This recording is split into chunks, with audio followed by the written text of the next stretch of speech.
When we usually talk about a serious, a degenerative brain disorder, there is a very specific expectation of what the symptoms are going to look like. Like, you expect the classics, right? Right, yeah, sudden memory loss or maybe a noticeable tremor. Exactly. Or, profound weakness in a limb. We've been thoroughly trained to recognize those exact red flags, both as medical professionals and honestly just as people absorbing pop culture. Mm-hmm. We all have this mental checklist for neurological emergencies. We really do. But I want you, the listener, to throw that checklist out for a second. Just toss it. Imagine you've developed a highly destructive inflammatory condition right in your central nervous system. Right. The alarm bells are ringing inside your brain. Yeah, but your primary symptom, like the agonizing thing that finally drives you to the emergency room, is a relentless, days-long bout of the hiccups. Oh, wow. Just nonstop, painful, utterly exhausting hiccups that will not quit no matter what you do. It sounds almost comical at first glance, but it is an incredibly real and frankly sometimes devastating scenario. Yeah. And that bizarre symptom presentation really perfectly highlights why the condition we are exploring today is considered an absolute master of disguise. Welcome to the Deep Dive. Our mission today is to decode a rare, incredibly complex medical chameleon. It's called Neuromyelitis Optica Spectrum Disorder. Or NMOSD for short. Right, NMOSD. It's an autoimmune condition that is notoriously misdiagnosed in its early stages. But as you're going to see, figuring out how it operates unlocks some absolutely mind-blowing insights into how our brains and our immune systems actually communicate. It really does. So to figure out how a dangerous brain disorder masquerades as like a stomach bug, we're pulling from a brilliant and really comprehensive review article by Drs. Sarah Mariotto and Romain Marinier. Yeah, that was published in the April 2026 issue of Continuum, Lifelong Learning in Neurology. Unpacking that review is vital, right? Because for decades, the medical community just kind of got this wrong. Totally wrong. NMOSD was essentially lumped in with multiple sclerosis. Doctors just thought it was a severe, unusual variant of MS. Like a weird subtype or something. Exactly. But thanks to recent molecular breakthroughs, we now understand it is a completely different beast. I mean, it targets a totally different part of the nervous system, it operates on a different timeline, and most importantly, it requires an entirely different approach to treatment. Okay, let's unpack this. Because to understand how a brain condition causes days of hiccups, we have to zoom way, way in. Right down to the cellular level. Right. We need to look at the microscopic battleground and see what the immune system is actually, aiming its weapons at. Well, the underlying trigger was a total mystery until around 2004. That year, researchers discovered that the vast majority of NOSD patients carried this very specific rogue antibody in their bloodstream. Okay. The serum antibody was engineered to target a protein called aquaporin 4, or AQP4. And AQP4 isn't just some random structural building block, is it? It's a water channel protein. Yep, a water channel. Its entire job is to act like a tiny microscopic valve, basically regulating the flow of water in and out of cells. Which means its location dictates the entire disease. Mm-hmm. Like, AQP4 channels are primarily found on the end feet of astrocytes. Astrocytes, those are the support cells, right? Right. Astrocytes are these incredibly important star-shaped support cells in your central nervous system. Think of them as the maintenance crew for your brain. Okay, the maintenance crew. Yeah. They extend these long biological arms, their end feet, and wrap them around blood vessels to help maintain the blood-brain barrier. They also pull nutrients from the blood and hand deliver them to your neurons. So the immune system makes a catastrophic error. The source material mentions that plasmablasts in the periphery of your body start churning out these AQP4 IgG antibodies. Exactly. Just to clarify for everyone, a plasmablast is basically an activated B cell acting as a hyperactive antibody factory. Okay? That's a great way to picture it. These cellular factories are mass-producing weapons specifically designed to lock onto aquaporin 4. But hang on, I thought the whole point of the blood-brain barrier, which you just mentioned those astrocytes help build, was to keep stuff like this out? It usually does. Right, like the brain has a VIP bouncer. How are massive immune antibodies getting past the gate guards in the first place? This raises an important question, and it's actually a huge area of ongoing research. The blood-brain barrier is formidable, but it isn't impenetrable. Like it has weak spots. Yeah, things like systemic inflammation and infection or even stress can cause tiny transient leaks in that barrier. Oh, wow. All it takes is for a few of these AQP4 antibodies to slip through. Once they cross over and bind to the water channels on the astrocytes, they act like a biological flare gun. So they drop a GPS pin for the rest of the immune system? They do. They summon an entire riot squad. The antibodies activate complement proteins, which literally punch holes in the astrocyte's membrane. That sounds brutal. It is. Then they call in T helper 17 cells, neutrophils, and eosinophils. To put that simply, instead of a precision strike, the immune system unleashes a massive, messy, inflammatory cascade that just obliterates the astrocyte. So the primary victim here is the maintenance crew, the astrocyte. Yeah. But the damage doesn't stop there. Once the astrocyte is destroyed, the myelin, that insulating protective coating around your nerve fibers and the neurons themselves, start to die off as secondary collateral damage. Because their life support system just got blown up. Right. That distinction is crucial. The demyelination, the stripping of the nerve's insulation, and the neuronal death in NMOSD are secondary events. The astrocyte dies first. So if I'm visualizing this correctly, if multiple sclerosis is a direct immune attack on the brain's electrical wiring, like the myelin, then NMOSD is a direct attack on the brain's plumbing system, the water channels. That is an excellent analogy. Wiring versus plumbing. Wiring versus plumbing. Yeah. And if we connect this to the bigger picture, you can see exactly why this microscopic distinction matters so much to a patient sitting in a clinic. Because the underlying mechanism is completely different. Giving standard MS drugs to an NMOSD patient can be a total disaster. Because you're treating the wrong system. Exactly. MS drugs are designed to modulate the immune cells attacking the wiring.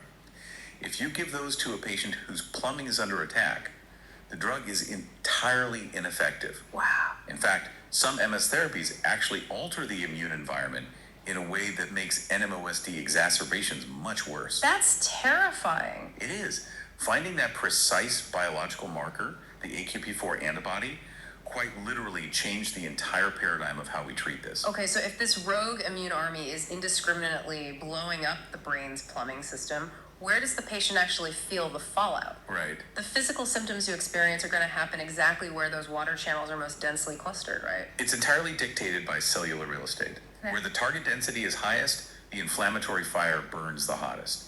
And there are a few very specific neighborhoods in the central nervous system that are just absolutely packed with aquaporin 4. The first major neighborhood being the optic nerves, which leads to optic neuritis. But we're not talking about needing a stronger glasses prescription or having slightly blurry vision for a few days. Not at all. NMOSD causes profound catastrophic visual loss.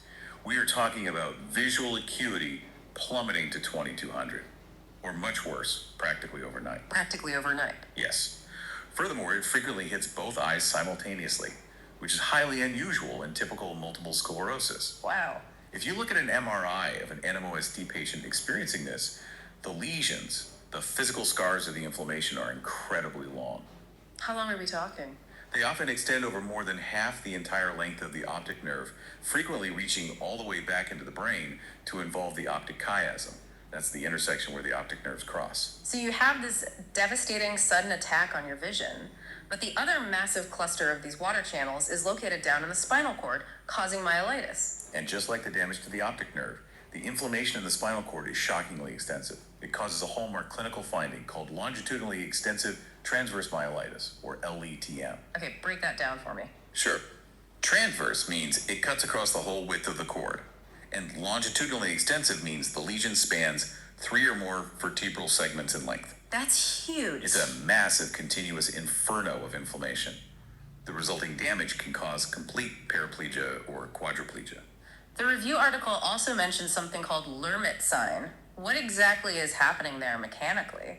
Lermit sign is an intense electrical shock sensation that shoots down the spine and into the limbs when a patient bends their neck forward. Oh, yikes. Yeah. Mechanically, you have to remember that the nerves in the spinal cord have been stripped of their protective myelin. They are raw and exposed. Right. So when you physically bend the neck, you are stretching the spinal cord. That mechanical stretch causes those damaged, exposed nerve fibers to misfire, sending a jolt of electricity down the body. That sounds agonizing. Coupled with the paroxysmal tonic spasms they mention, these brief, stereotyped, incredibly painful cramping postures of the limbs. Yeah, the spinal cord is just misfiring in every direction. It is a direct reflection of how thoroughly the motor pathways are being disrupted. But then we get to the hiccups.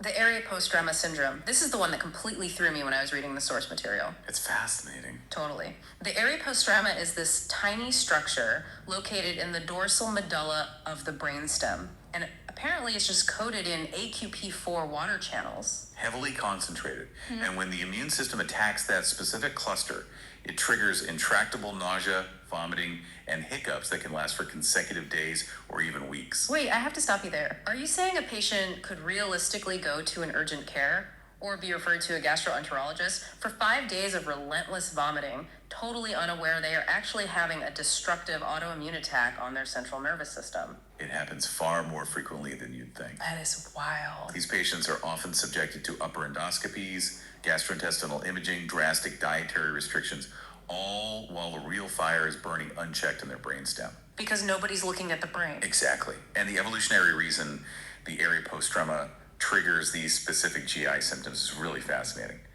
Physiologically, the area postrema acts as the brain's internal poison detector. Oh, a poison detector. Okay. Yeah. Unlike the rest of the brain, it purposefully lacks a tight, restrictive blood-brain barrier. It leaves the door open so it can constantly sample the bloodstream. Right. If it senses circulating toxins, say, from something poisonous you ate, it instantly triggers the vomiting and hiccup reflexes to expel the poison.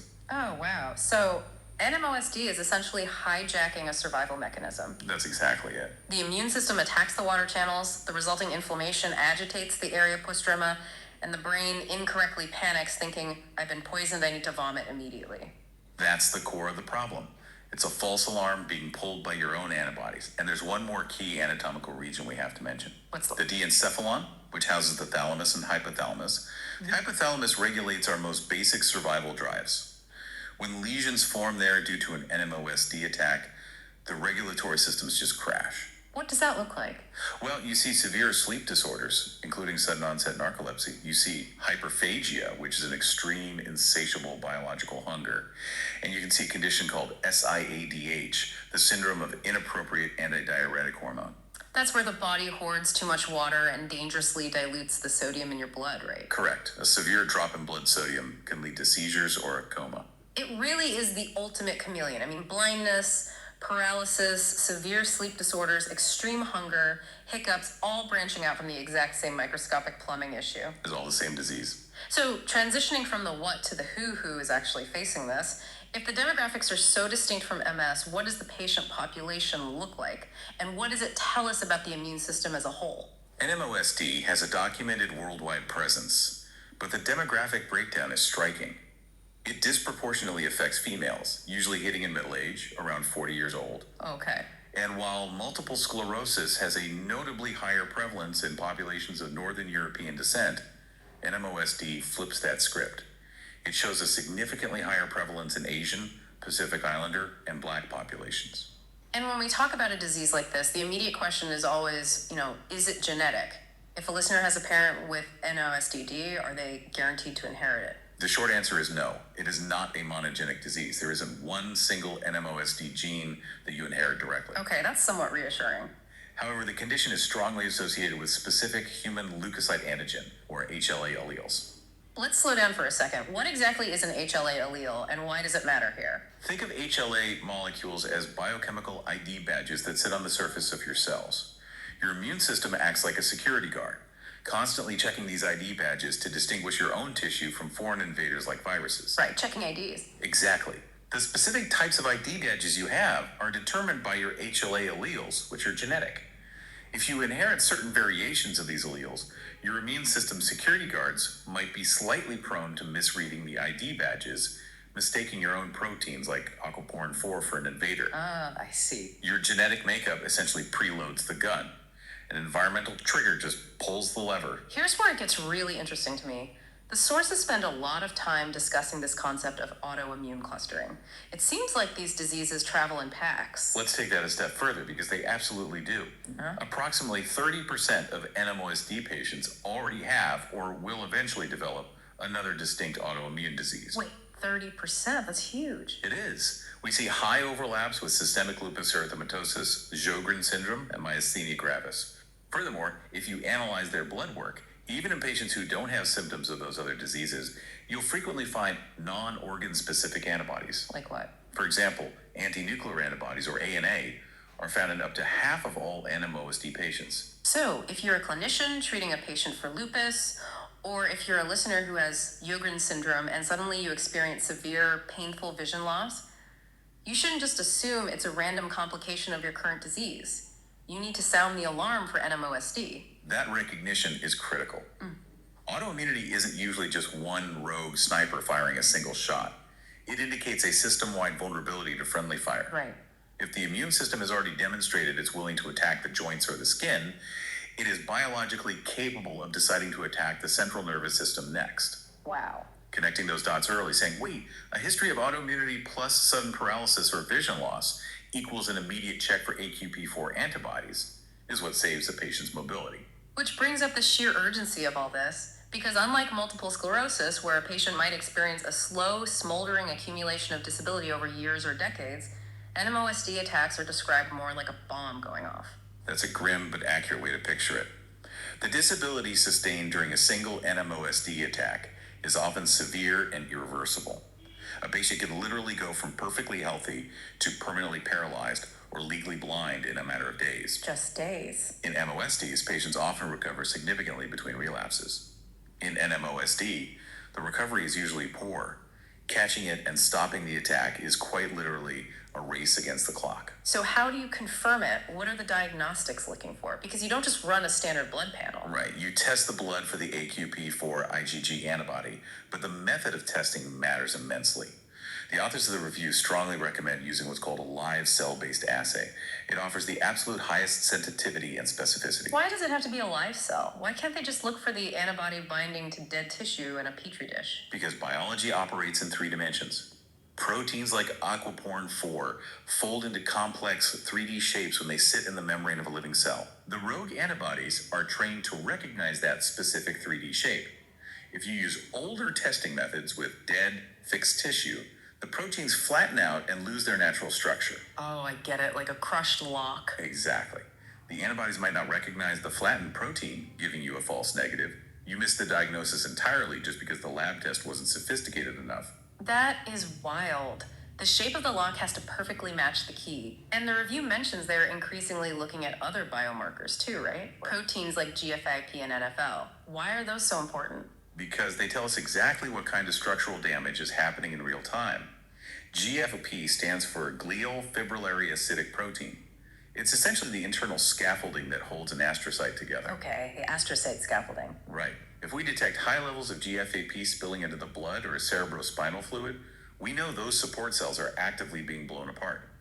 NFL, or neurofilament light chain, is the scaffolding inside the neurons. When NFL spikes, we know the neurons themselves are taking collateral damage. But there is one classic neurological marker that is noticeably absent. In MS diagnostics, doctors almost always do a spinal tap to look for oligoclonal bands in the cerebrospinal fluid. They are considered a hallmark of MS, but in NMOSD. They are generally missing. To explain why, think of oligoclonal bands as footprints left in the snow by a chronic, lingering immune presence in the central nervous system. Okay. Because MS is a smoldering, continuous disease, the footprints are almost always there. NMOSD is different. The immune cells surge in from the bloodstream, do their damage, and retreat. Hit and run. Exactly. You might see those bands in about 30% to 40% of NMOSD cases, but usually only transiently during the acute attack. Yeah. If the bands are persistently present year after year, it pulls you strongly away from NMOSD and back toward an MS diagnosis. That brings up the vital concept of red flags. Knowing when a patient does not have NMOSD seems just as important as knowing when they do. What rules it out? The clinical course is a huge clue. If a patient has a steadily progressive disease, meaning they are getting worse month by month without clear, distinct attack and recovery periods, that points away from NMOSD. What about the speed of onset? We also look at that. If the symptoms are hyperacute, meaning they hit their absolute maximum devastating severity in under 4 hours, that strongly implies a stroke or a vascular issue cutting off blood flow, rather than an immune attack, which takes at least a few days to peak. What about the visual symptoms? You mentioned the optic neuritis earlier. If the optic neuritis is painless, that's a massive red flag. The severe inflammation of the optic nerve in NMOSD hurts. If there's no pain, you need to look for a different cause. Makes sense. Finally, the MRI patterns matter. If the brain scan shows classic MS lesions like Dawson fingers, which are specific oval-shaped scars radiating outward around the brain's ventricles, or the central vein sign, where a lesion forms directly around a tiny vein, those specific anatomical patterns steer you away from NMOSD. So what does this all mean for the patient lying in the hospital bed with uncontrollable hiccups and creeping numbness?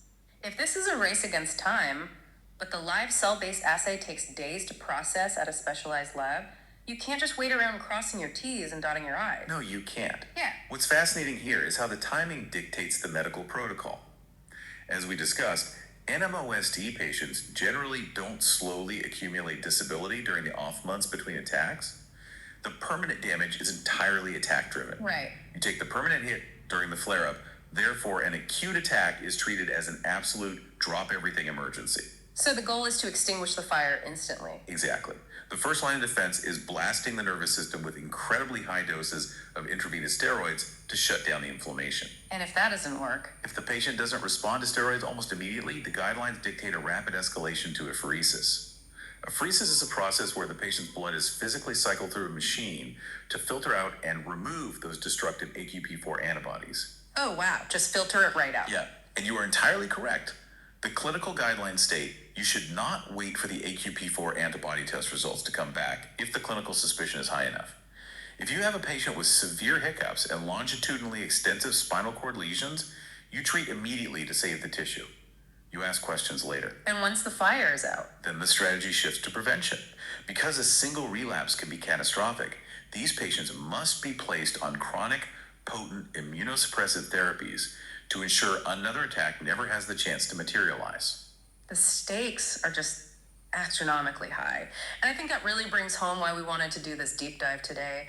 Even if you, listening right now, never encounter NMOSD in your life, this condition perfectly illustrates the astonishing, terrifying, and frankly fragile precision of the human brain. It really does. The fact that a microscopic water channel operating on a single type of support cell dictates whether you can see, whether you can walk, and even whether or not you have the hiccups, it's just profoundly humbling. It forces us to respect the complexity of our own biology.